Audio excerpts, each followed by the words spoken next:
Hello and welcome to another episode of Taco Bites, your daily bite of DGen. Episode number 168. IRL interview. In real life. We are with Hassan. How's it going, guys? Hassan, what's your full name? Hassan Umar. So I've been saying Hassan with an Hassan. A. Is it Yeah, Hassan, yeah. Okay. Hassan, if you want to be like Hassan? more phonetically Yeah. correct.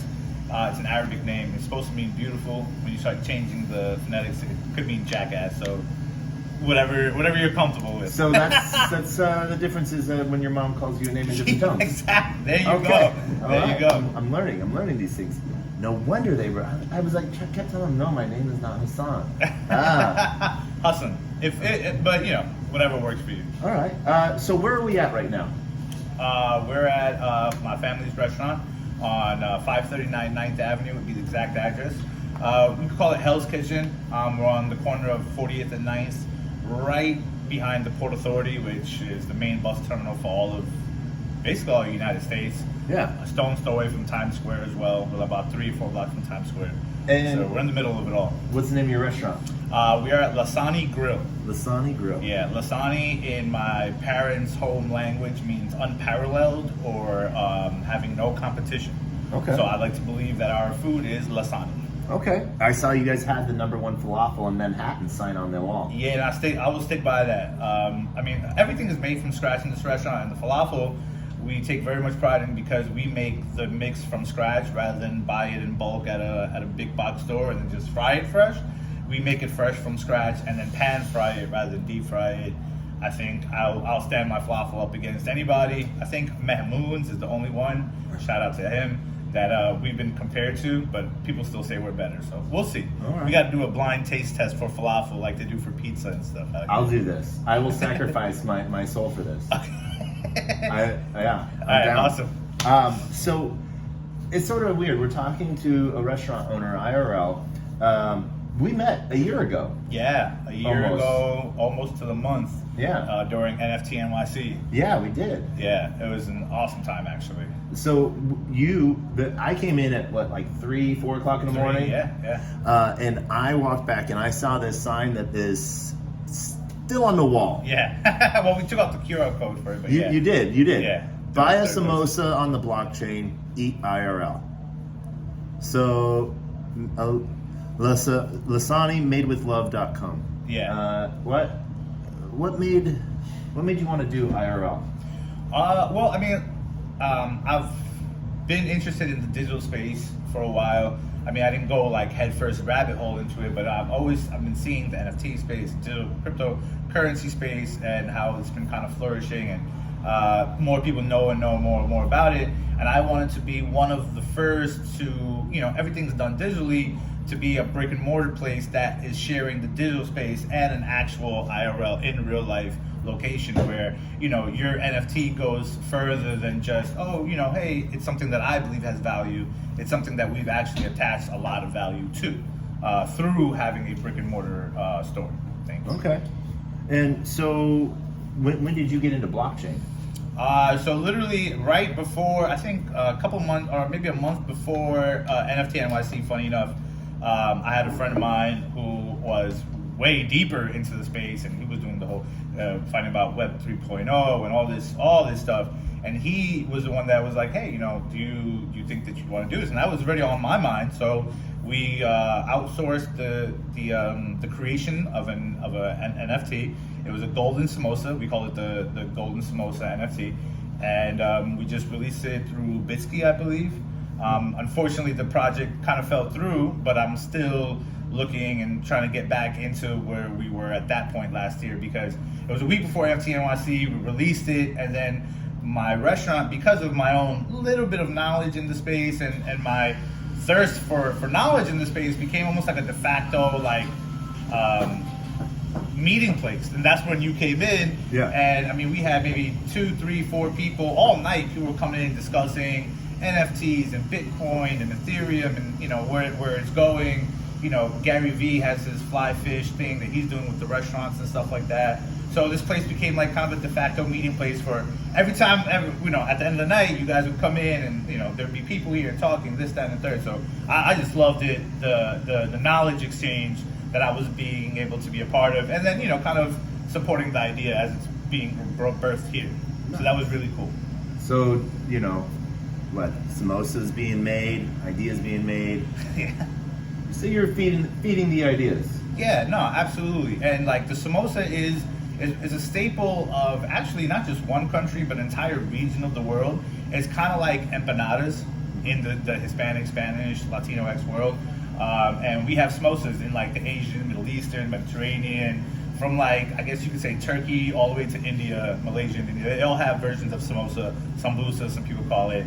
And it's just like it's a pastry bread stuffed with your choice of whether it's potato, chicken, beef, whatever the case might be. It's a handheld little food. And I thought that it'd be cool that, when you did buy the NFT of the samosa, you'd get a whole bunch of stuff, including the big selling point, which was having a samosa for free every day for 6 months. Okay. And that way right there, you had your, whatever it was, $120 or $130 for the NFT, you got it paid right there. Yeah. And then there was other door prizes and recipe drops, and we were doing a kitchen experience and all these other things that would all just make you feel like, you're a part of the community, which I feel like the NFT digital space is. It's just a community that's coming together, that's kind of sick and tired of the way that society, whether it's centralized banking or currency goes, it's now more in the hands of the people. Yeah. And I like that concept. I like that idea. So anything I could do to be a part of that, I was just like, all right, let's kind of do this. All right, nice. So, what have you learned from that? From exactly Being a founder. Okay. And you sort of said you hit some road bumps. Yeah. What were some of the road bumps you hit? It was actually just one main one. Unfortunately, there was the gentleman who was helping me, my friend at the time, wasn't always forthcoming with the information that I personally needed as a business owner, who was putting in, the equity as far as, whether it was the actual making samosas and releasing NFT and buying all this stuff. And it just wasn't forthcoming with a lot of information, so we had to kind of sever ties. And I mean, the one major thing that I learned was just to, cross your I's, dot your T's.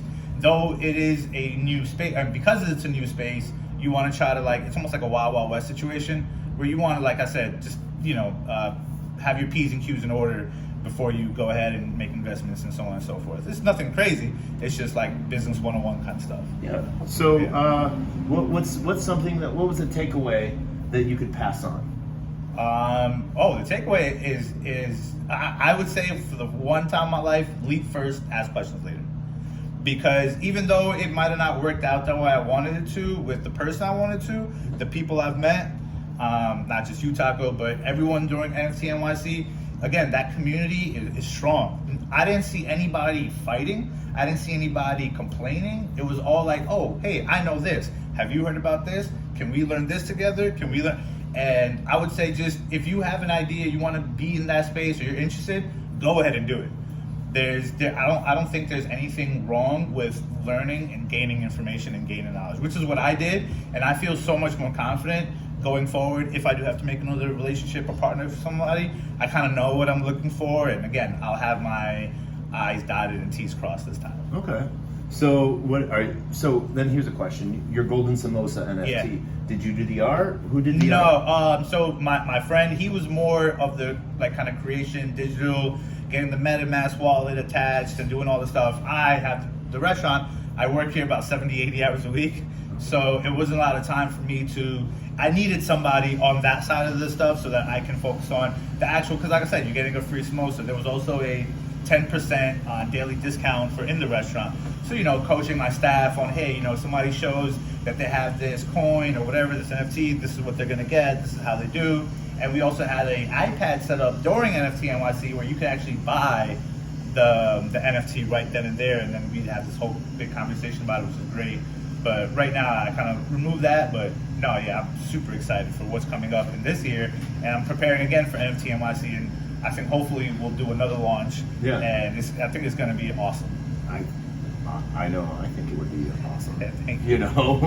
Free samosa. Yeah. No, I mean, hey, bro, it's something like I said, from the culture wise, some that people should be getting to know. Look, you go around New York City, you see 100 pizza stores. It's handheld food. People love eating it. Empanada Mamas, I don't know if I can name drop or whatever, copyright, whatever. But, they're down the block. You see people with these. I think a samosa is just right along those same lines of a culture food that can be integrated into, New York City life, especially where it's so diverse. People should know, like this samosa is attached to like this culture. And again, like, you buying an NFT, it's not just for the value that you place on it. Now you buy our NFT, it's like you're kind of supporting a small business in Manhattan. Where, you could walk into 150 stores on 9th Avenue, you'll probably find 3 that are actually like family run, operated, and owned. There's one that I know is a bakery on 9th Avenue and 45th. It's Poseidon Bakery. You see grandma, mom, son, they're all working there. It's kind of the same situation here. I have me, my sister. We have a couple more staff members now because we did open during COVID. It was a little bit tough. But now we're kind of, in the community and we've been kind of settled and we have a foundation. So now we're able to build that. But, you buying our NFT, now you can be a part of, oh, look, there's a small business and I support them. And it's not just you coming in to eat, you own the NFT, you're showing people your NFT. Now people are talking about it more. And I come from a background of, hey, marketing, digital is great and all this stuff is great, but word of mouth, you can't beat that. Yeah. So when you buy the NFT, you get your free samosa, you start talking about it, hey, this is a family-owned spot right next to Times Square. And all of a sudden, we're competing with the likes of bigger restaurants or your Chipotles or your Cavas or whatever the case might be. We can actually stand up to those because we have a community behind us. Nice. Yeah. And you're doing sort of one of the things opposite of a lot of people where they make Web3 projects and then they try to find that Web2 hook. Okay. You're already a Web2 business and you're trying to find that Web3 hook. Right. I thought that was the way to do it. Maybe I'm backwards. Yeah. But I think, having a little bit of a brick and mortar where people can see, like, hey, I bought this NFT. Look, that's the place that I bought it for. That's my restaurant. Yeah. I always tell people, look, when you're here, your family. Yeah. You know what I'm saying? People come in here, they'll forget their wallet. They forgot money. Take the food, eat your food. Once you're good, we'll figure out the money situation later. It's not about that. So I feel like I'm very humbled and very, very blessed to have that opportunity here where I can provide that for people. And look, the digital space is where everything is going. Everything is, whether it's digital, it's AI, it's this, that's a space. And I think that it would be prudent for people to like at least gain knowledge, whether you want to take part or make yourself an athlete, whatever the case is, but gain the knowledge so you're not left behind. I feel like almost, when Microsoft came out back 80s, 90s, you would feel crazy if you knew about it now and you're like, oh man, I wish I had invested back in Microsoft. This is kind of that time. This is that time where you can be like, you know what, this is the ground floor. There's so much room for improvement. There is no ceiling. So like, gain the knowledge, get into the space, and then see where you can find your niche or whatever. And maybe not, but at least you're up with the times and you're not, a fossil. Which kind of like brick and mortar businesses are going towards. You know what I mean? Some of them, like, they're the kind of fossils where, like, again, we opened during COVID. There was about 30 or 40 businesses that had been around for 20 years, successful businesses that all closed down. Because I feel like they didn't keep up with, like, whether it's Uber Eats and Grubhub and, like, the tech side. Yeah, the tech side of things, the digital space of things, and accepting online payments and doing all those things where it may not be convenient for you, but you don't open a business for yourself. Yeah. You open it to be a service to the people around you. Yeah. So I always tell people, like, even for something simple, like they come in, they'll be like, oh, you want cash or credit? And I tell them, whatever's convenient to you. I'll take Bitcoin if you want to pay me in Bitcoin. Yeah. You know what I'm saying? Like, whatever's convenient to the customers, our guests, that's what I want to do this for. So, I've had a lot of meetups here where people come in and, there's not as many people know about the digital space, there's a lot of people that don't. So I was doing it like almost every 2 weeks, 3 weeks, have a small meetup, 4 or 5 people. I would, make some samosas and stuff, and we just eat. And I actually ended up meeting some girl who's like roommate's dad was one of the founders of Eat, stuff like that. And you don't know who you're gonna meet, when you're gonna meet them. I actually saw Gary Vee at one of his like after parties. I didn't get to like meet him or whatever, but I saw him. And it was cool. Like, and everybody is very helpful. That's what I really like about where this is headed. I don't feel like anybody's trying to get anybody. You know what I'm saying? Where a lot of times business, that's where it leads to. Even I felt it.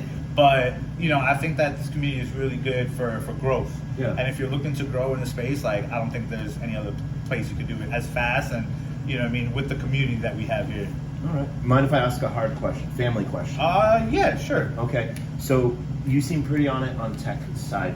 Has it been hard for you to get your family to do that, or has your family said, "I trust you with this," or enough rope to hang yourself, or exactly that? They're very agnostic about it. Yeah. It's one of those like, all right, let him do what he does. If it fails, we'll rag him. If it doesn't, we'll be behind him. Type Okay. Deal. So yeah, they're just kind of in the background. They're here to support me in what I'm doing, whether it's the brick and mortar, whether it's the digital space, and they're just like, all right, go ahead. They may not believe in it, but they believe in me, and they're supporting me as I'm like going through it. So amazing. Actually, that wasn't a tough question at all. Sometimes it can be. No.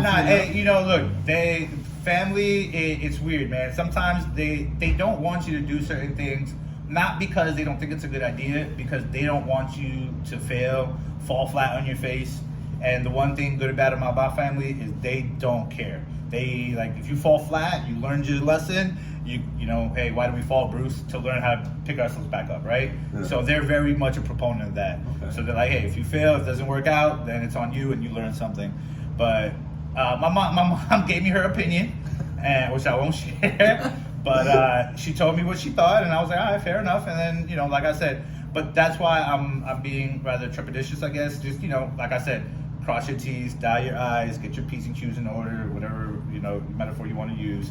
As long as you have all that stuff, your ducks in a row, then, like I said, tread softly, see what happens, and then, hey, man, like, things can really, like, take off. I remember this couple in, like, Wyoming, couldn't make their mortgage, needed, like, 40 grand, created an NFT project, 200 of them, made their mortgage plus more, paid the bank off, and now they're living a good life, you know what I'm saying? So you don't know what project is going to hit people with what emotion, what pathos, and what it can inspire them to do. Yeah. So for those things, for those reasons, I'm like, hey man, just put your head down, go forward, and we'll see where we land. All right. So with the project, I heard there was family recipes being dropped. Yes.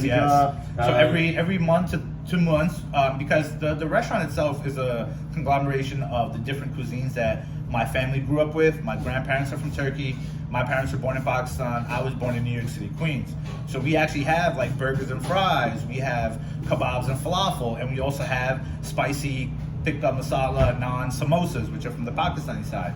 So in having that, we wanted to drop recipes throughout any cuisine, not just the one, the two, or the other, but we would actually have, so every 2-3 months, we would drop the recipe, maybe our falafel recipe, maybe not that one, but maybe the samosa recipe even. Yeah. Maybe one of our marinations we would drop. And like, the big one, every 6 months, we will do a kitchen experience. Okay. We're actually going to close the store, invite the NFT member in, and teach them not just the recipe, but how to cook the food, plate the food, about our business, how we started. I mean, my mom started her first catering business out of the stove of our first like basement in Queens back in like 90, yeah. Okay. So like 34 years ago. So we got another drop coming is what you're saying. Soon, yes, absolutely. Awesome. Thank you. That's going to be great. Any last things you want to say? No, just thanks for coming by. Thanks for the opportunity to talking with me and, sharing my story and things like that. I just really appreciate that. Thanks a lot, man. Not a problem. All right, one more last time for the people that we got on late. Who are you? My name is Hassan Omar. We are at Lasani Grill, located at 9th Avenue and 40th Street, right behind the Port Authority, conveniently located. If you come through Manhattan, you're going to pass by the store. Yeah. So even if you don't want to buy anything, stop by, say what's up. We'd love to hear from you guys. Yeah, definitely. And so we have another NFT project coming up. So we have NFT NYC coming up. Yeah. Great. In April, I heard, right? Yeah, April 23rd, I think. Okay. 20th, something like that. 3rd week of April. Yeah. Okay. Cool. Yeah. Cool. 420, 423. Got it. Something like that. I knew the dates earlier. Literally was looking at the dates earlier. Oh yeah, I think it's 3rd week of April. I think you're right. So. Any last things you want to say? Words of wisdom. This is how I end every episode. Nothing. I don't have wisdom. What I do have is a grateful heart. Like I said, thank you so much. I do appreciate you coming through, giving me the time and opportunity. No, definitely. And as I end every show, I like to end every show with my words of wisdom. Closed mouth does not get fed, and you cannot feed a closed mouth. Do I sound like a fat kid? No. Not at all. As You might we- be hungry, just maybe not hungry for food, but definitely hungry always, for something. right? always. And so as we end every space, we end it with the greatest knock knock joke ever. Okay. Knock knock. Who's there?